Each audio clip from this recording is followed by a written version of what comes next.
Assalamualaikum warahmatullahi wabarakatuh. Selamat pagi anak-anak. Kita berjumpa kembali pada pagi hari ini. Semoga semuanya selalu dalam keadaan sehat walafiat. Pada pagi hari ini saya, Bapak Eko Ridha Setiawan, akan memberikan materi matsama dengan judul Sistem Pembelajaran. Jadi pada pagi hari ini kita akan membahas bagaimana sistem pembelajaran yang ada di MTS Sunan Ampel. Baik, kita akan lanjut ke materi yang pertama.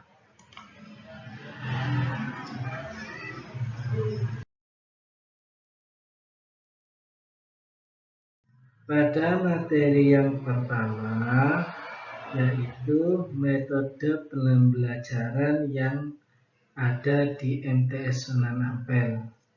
Yang pertama yaitu metode pembelajaran tatap muka. Model pembelajaran tatap muka adalah model pembelajaran yang konvensional, yaitu model pembelajaran yang digunakan sejak zaman dulu, yaitu mempertemukan antara guru dengan siswa dalam suatu ruangan kelas.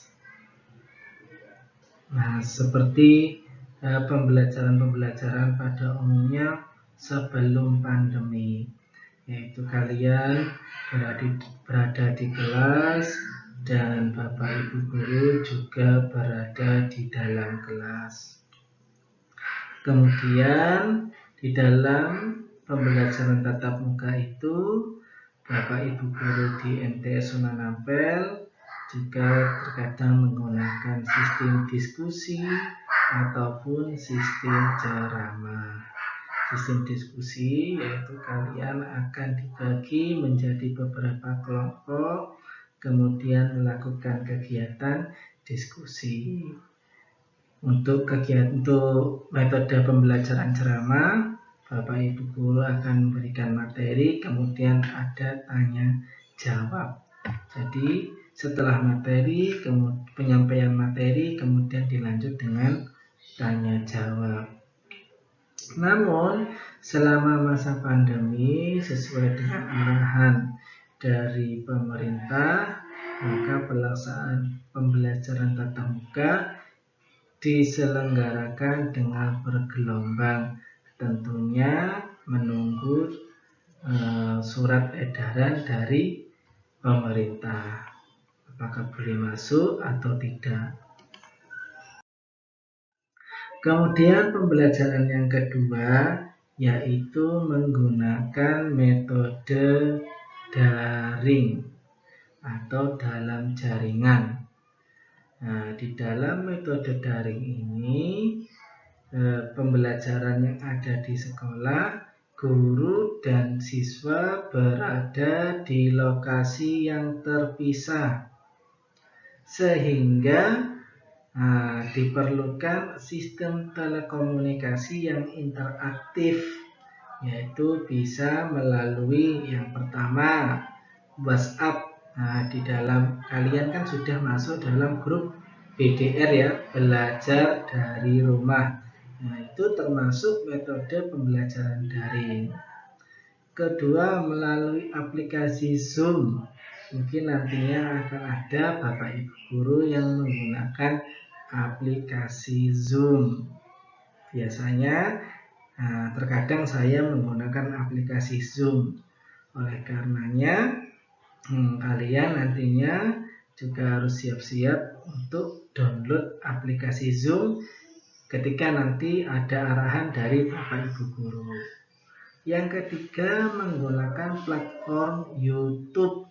Nah, kalian pasti sudah tahu ya, sudah sering menonton YouTube. Nah, nanti biasanya Bapak Ibu guru akan mengarahkan kalian untuk melihat YouTube atau melihat materi pembelajaran yang sudah di-share oleh Bapak Ibu guru melalui YouTube. Nah, nantinya mungkin kalian akan disuruh untuk mencatat hal-hal yang penting ataupun di sana ada pertanyaan yang berkaitan dengan video pembelajaran yang dikirim oleh Bapak Ibu Guru melalui YouTube. Yang keempat yaitu melalui platform Quizizz. Nah, ini biasanya dilakukan oleh Bu Inayah atau Bu Wisrida. Bu Inayah ini biasanya menggunakan Quizizz, yaitu seperti permainan. Nah, nanti kalian ketika selesai mengerjakan akan mendapatkan skor atau nilai yang ditampilkan di dalam aplikasi tersebut. Aplikasinya seperti aplikasi mainan, dan tentunya pembelajaran melalui keempat platform ini merupakan pembelajaran yang menyenangkan, terlebih lagi menggunakan Quizizz.